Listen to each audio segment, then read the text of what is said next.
The Music of Ponyville by Grass and Clouds 2.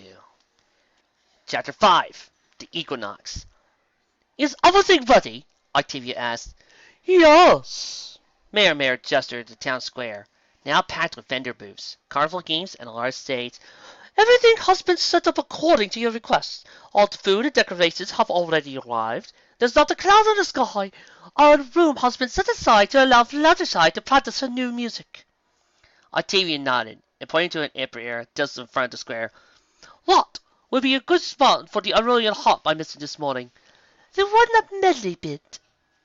Yes, the instrument is exquisitely crafted, and I imagine she would love to show off her work before the princess herself. Octavia smiled.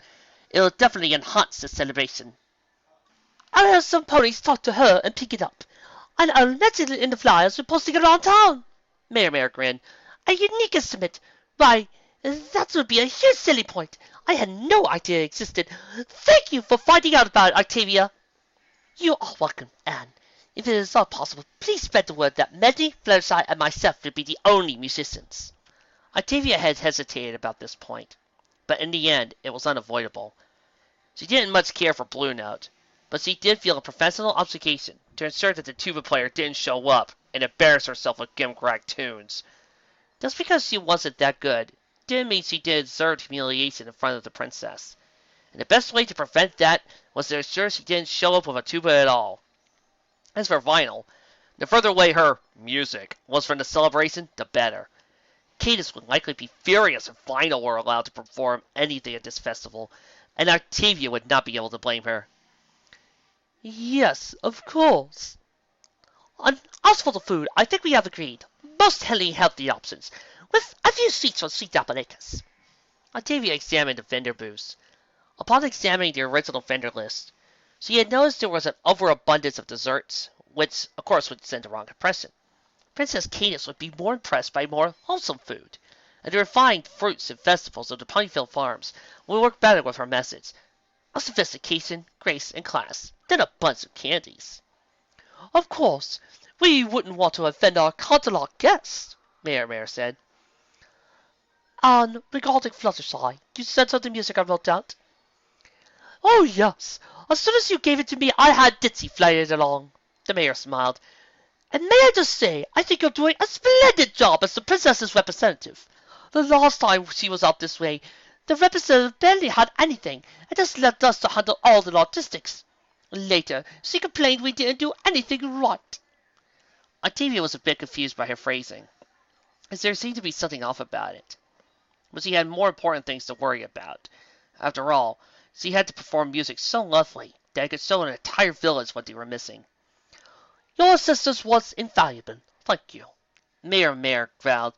I'll let you get on to your work then. Have a great day. To you as well, said Octavia, bowing in return.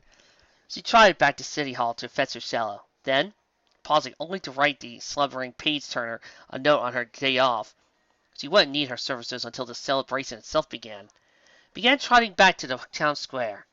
She had to get on stage as soon as she could to go over her music, to make sure she had properly adjusted for the acoustics of the venue, fix any problems, and practice.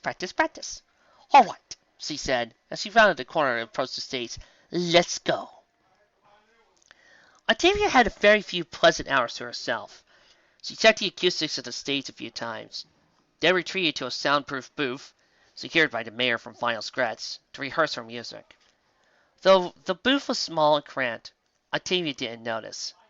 She lost herself in her music, the sweet dulcet tones that she brought forth from her cello, barely noticed anything else around her. Her piece started off soft and simple and inviting. It was thus a simple melody, with only a few soft notes scattered around it to add a little richness, but nothing too taxing even for a novice. Only gradually, as the melody grew, changed chorus, sped up, and doubled back, did the other notes begin to flesh out into full harmonies. Slowly, gracefully, the harmonies built up in fullness until they were almost secondary melodies, but still easy to understand. They worked with the melody, filling in spots it couldn't quite reach, reinforcing and strengthening it until it was as deep and powerful as a swift river, drawing the ear dozens inexhaustibly. Then Octavia got fancy. She used trills, grace notes, arpeggios, and other ornamentations to accent the most important notes and to curve the melody in subtle ways. She added a brief pizzicato section to demonstrate the versatility of her instrument. She built in another medley. This was the theme of one of Fluttershy's pieces. When the yellow-coated mare performed it later, it would be all the more effective. It showed how it messed perfectly with the main line. She tapped her hoof onto the ground, and it always could sense it. A use of percussion, much more sensible than that of Final's wubs. Every note fit perfectly with the others. It was a paean, not to any pony of astrological event, but to the glory of music itself. It was only when the last notes, powerful, strong chords, climaxing in several brilliant cadences that would send the whole crowd into paroxysms of applause, faded away that Octavia opened her eyes. She glanced about the soundproof door, and saw, to her bemusement, that hours had passed while she practiced. In fact, the festival was about to start. She had indeed spent hours to prepare a 20-minute piece, but it was all worth it. She would play perfectly, and the celebration would go off without a hitch. Everything would be wonderful, and she would be able to show Cadance just how good she really was. With a happy smile, she opened the door, and decided that she would visit the buffet first, maybe eat a quick meal of local fruits and vegetables, before going into the crowd to try and find the princess. She took a few steps toward the front of the stage. "Octavia!" The cellist turned to see Mayor Mare running up to her, looking slightly panicked. "We've been looking everywhere for you," the town mayor said. "There's something of a problem." Octavia was frozen for a moment, but she recovered. She told herself whatever this town could throw at her, she could overcome it. Where was Rarity forgetting some decoration, when the Sweet Apple Acres food going wrong? She would find a solution. "I would be happy to help." "Good! Medley is furious on—" "Medley? Yes, hurry!" Mayor Mare said and took off like a gallop. Confused, and slightly nervous, Octavia left her cello in the booth, and followed. "Medley! Medley!" called Mayor Mare, as the two ponies made their way through the crowd. "I found her!" Octavia almost tripped when she saw Medley, whose face was red with anger. The Pegasus wheeled around on Octavia. "Did you promise him something?" she said, her voice a low growl. "Promise who? What?" "Ponies arrived at my shop today, that my harp was going to be used at the celebration." Medley's wings flared, "which is really weird, because I never told anybody that I wanted to use it here. In fact, I never told any pony it existed, except for you and that assistant of yours." Octavia looked around. Ponies were starting to gather at the scene. "I apologize, but you implied to me that it was ready to be used in performances with your—" "Even if it was, it wouldn't matter. It wasn't for sale, you idiot. It was going to be my own possession. Mine!" Medley's eyes flashed. "You had no right to take it without asking." "Think about this," protested Octavia. This is a wonderful opportunity for you. You deserve the chance to demonstrate your skills before all. Just as I would not ask for before pulling a drowning pony from the ocean, I had no idea you would possibly—" "Yeah, you're darn right you didn't." Medley stalked towards Octavia, and the shells couldn't help but back up. "And maybe I'm poor, but that doesn't mean you get to decide what I need to do to give her something personal, something I worked for months on, something I wanted as my very own, and to put up on display for the whole town." "So, you would rather not display it for Princess Cadance?" asked Octavia, incredulous. "Why, just because she's rich and powerful, I would be honored that she'd look at my things." Medley turned on her hopes. "Go to the tyrants, Octavia." Octavia wasn't sure to say. She turned to Mayor Mare. "Fine, if that's her view, don't—" "It's too late!" protested Mayor Mare. "You made it sound like she would gladly assent to this. I thought she would. I didn't say Pony would. We've already advertised it. It's on the flyers. The princess has likely seen them. We can't withdraw it now." "Whatever," snapped Medley. "It's too late anyway.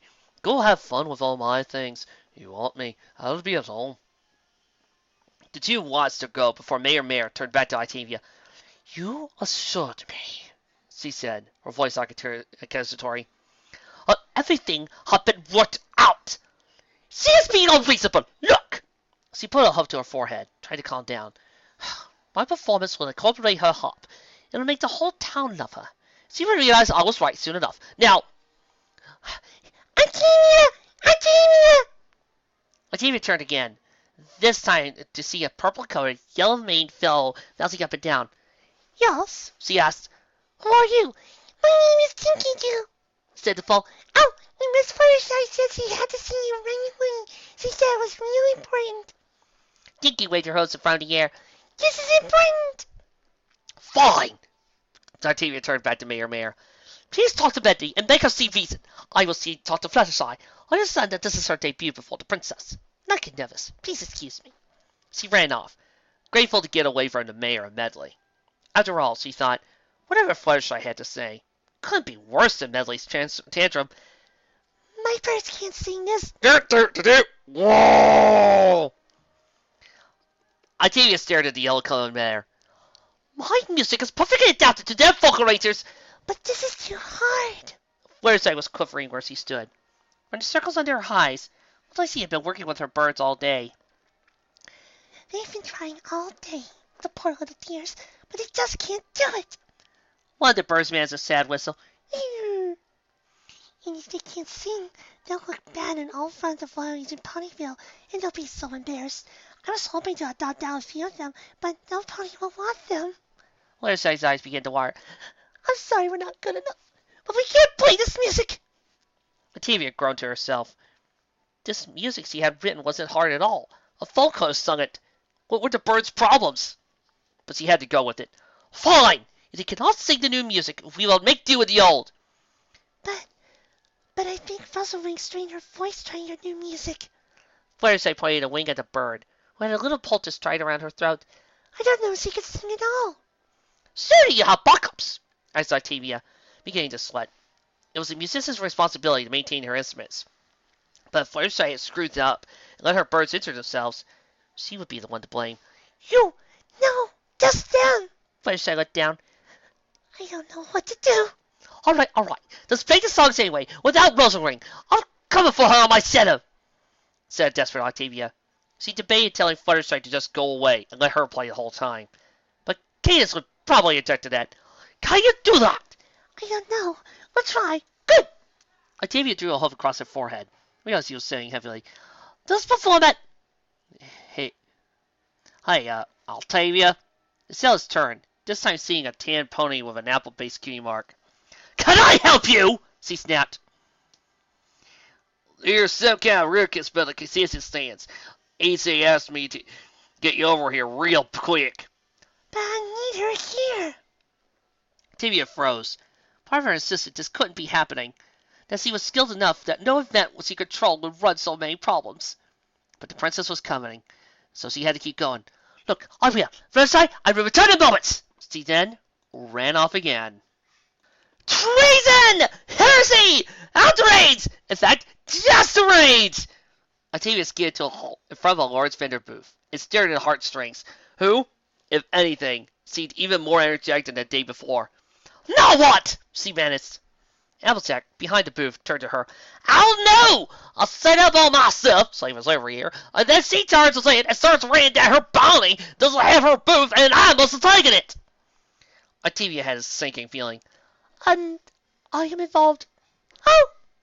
"Well, I know you had some of the consensus swapped around, so I sent Caramel to get us to help us straighten out." Applejack turned to Lyra. "If any booths got canceled, it was her doing. I just know about my own." Lyra wheeled around Octavia. "Octavia! Did you tell Mayor to cancel my poor sweet bunny's booth?" "Oh!" Octavia felt scared. Well, we were worried there were too many dessert stands. It didn't go with the rest of the event, and we wanted a somewhat refined..." "Too many desserts?" yelled Lyra. "How can you have too many desserts?" "Preach it!" yelled Pinky from somewhere in the crowd. My Bonnie was looking forward to this. I saw her getting all her things together. I saw her laboriously putting all the little suns and moons on all her chocolates to make them appropriately themed. I watched as she carefully boxed everything up. I watched as she told her little sister Twist how she was going to sell 100 candies this year and buy her a new main curler and some gold flakes for her saddlebags. Octavia wondered if she could get out all of this by having Octavia arrested for stalking. Look! But now it's all ruined. Ruined! Lyra stood on her hind legs, shut her eyes, put one hoof to her head like she was about to faint, another over her heart like she had just been stabbed. "Oh, does love you not, Octavia? Does..." Lyra, this isn't a fit for thousands of ponies. There are more important things than any one vendor, snapped Octavia. Applejack coughed. I'll hate to intrude, but I don't quite understand. Why exactly did Bonbon and Pinky and the other bakers get turfed? Yeah, there were discussions, said Octavia, not wanting to get into how she was trying to turn the event into something refined and cultural. Look, I am sorry. Sorry? Sorry won't heal the wound in my bunny's heart. Sorry won't ease the sorrows of her poor little sister. Man signed off on everything. You can complain to her, not me, said Octavia. Look, interjected Applejack. Here's what we'll do. I don't really need this spice, Lyra. Why don't you get Bonbon and have her put a few trays of candies and whatnot on this side of my booth? I'll be happy to work with her. Wait, protested Octavia. That will undermine. Applejack glared at her. I don't recall asking you. Lyra sniffed. That might work. But don't think this is over, Octavia Philharmonica. I will spread the word of your heartlessness far and wide. No, protested Octavia. If ponies began telling Cadance of how much of a failure she was, she didn't want to think of it. Look, I would make it up to you. I can... She paused, not knowing what to offer. I would write you a song to serenade Bonbon with. Pah! I write all of my Bonnie music myself. Besides, I wouldn't trust you with... Miss Octavia? What? Octavia screamed. As she turned, she saw an orange-colored foal with purple eyes. Foal frowned. I'm Skillu. Can my friends and I talk to you? Yes. At least the foal couldn't possibly be angry, as every pony else was being. Octavia turned to the others, but Lyra was now discussing with Applejack exactly how much of Bonnie's goods could fit on her table. With a scowl, Octavia turned back and followed Scootaloo. Bluenote was standing in the middle of the celebration grounds, looking almost morose. About half a dozen foals surrounded her. Octavia sighed to herself. Let me guess. You're mad because you're not one of the musical guests, she said. Bluenote frowned.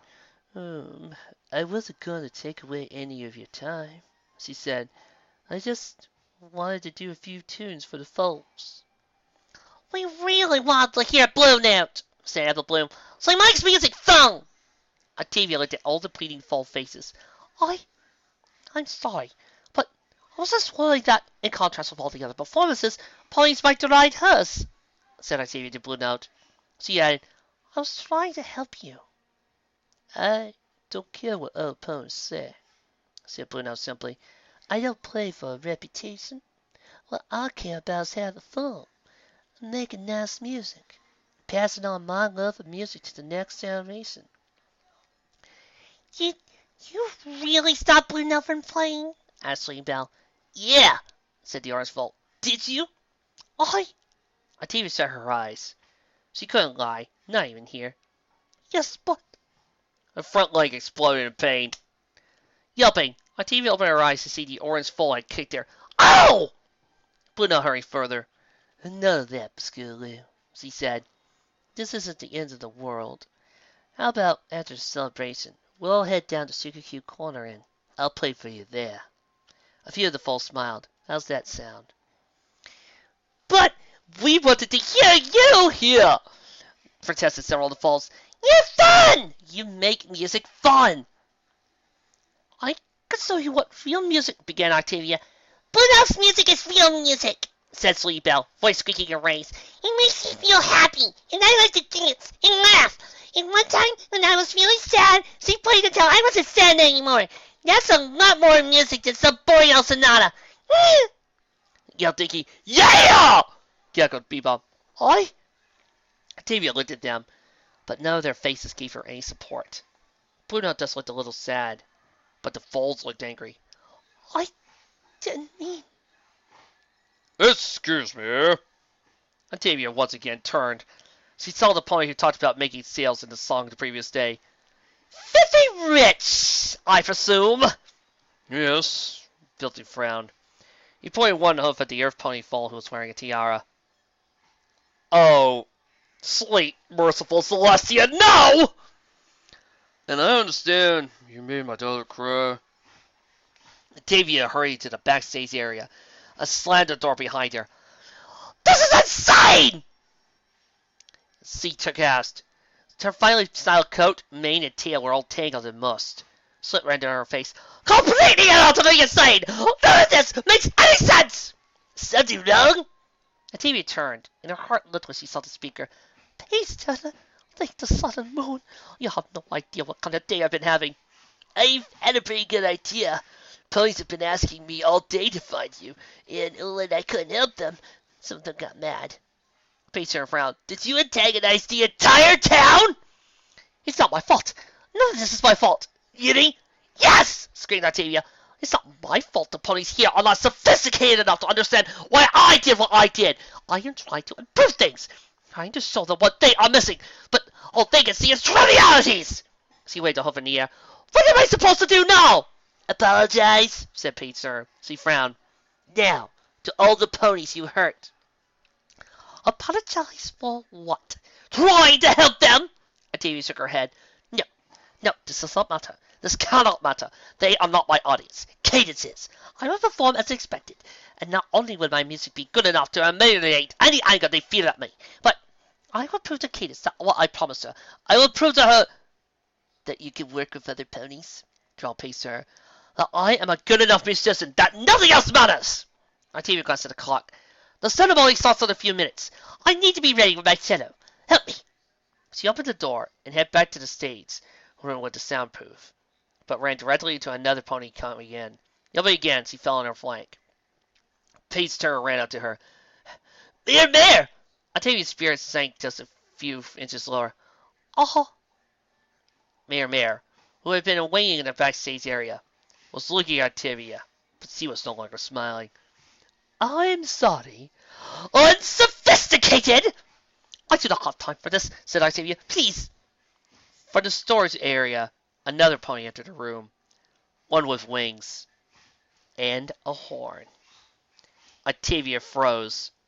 Perhaps, said Cadance, voice tight with anger, you should make time. Princess! Octavia said, bowing low. I had no idea. Enough, said Cadance. She turned to Mare. Did my student truly give you the impression she was here as my official representative, empowered to make changes to the celebration's food services, musical entertainment, and so forth? It's what she said, Your Highness, said Mare. I said no such thing! Octavia's eyes flashed. That is a lie! I asked you if you represent the princess. You said yes, said Mare. That does not mean that is my legal position. I was only giving advice and recommendations, not orders. I only understood it. Yes, my actions reflect on her. Cadance raised an eyebrow at that. You should have kept that in mind, Octavia. But I am not a civic official, finished Gisellus. I had no authority to order you to do anything, and... But you gave her the impression you did, said Cadance. She turned to Mare. Please accept my most sincere apologies. Know that I understand that none of this was your fault. Convey my feelings to the other gathered ponies. I will stay here for a few moments with my student. Mare bowed and laughed. Octavia found she was shivering. Princess, please. I only wanted to help. Cadance shook her head. I have been trying to teach you for years, Octavia. Her voice dropped. Is this what you learned from me? I learned the music! My ability! Does not matter, Octavia! Cadance swept a wing out towards the stage. The best musician in the world has nothing if no pony will hear her perform. Don't you understand this? Octavia couldn't find any words to speak. Cadance stepped closer to her student. Octavia, if you go on stage now, ponies will leave rather than listen to you play. If they do stay, they will associate your music, however they skilled, with what they know of you, and they will hate it, as they hate you. She sighed, looking down. This was partially my mistake, Octavia. I had no desire to see this happen to you, and I should not have allowed you this opportunity, but what? Whispered Octavia. Cadance's gaze grew, if possible, even more stern. How many times have I urged you to seek out friends, Octavia? Did I not give you a personal assistant in the hopes that she could help you to bond with other ponies? But you refused, and you insisted that all you needed was musical skill. And now The inevitable happened. She shook her head.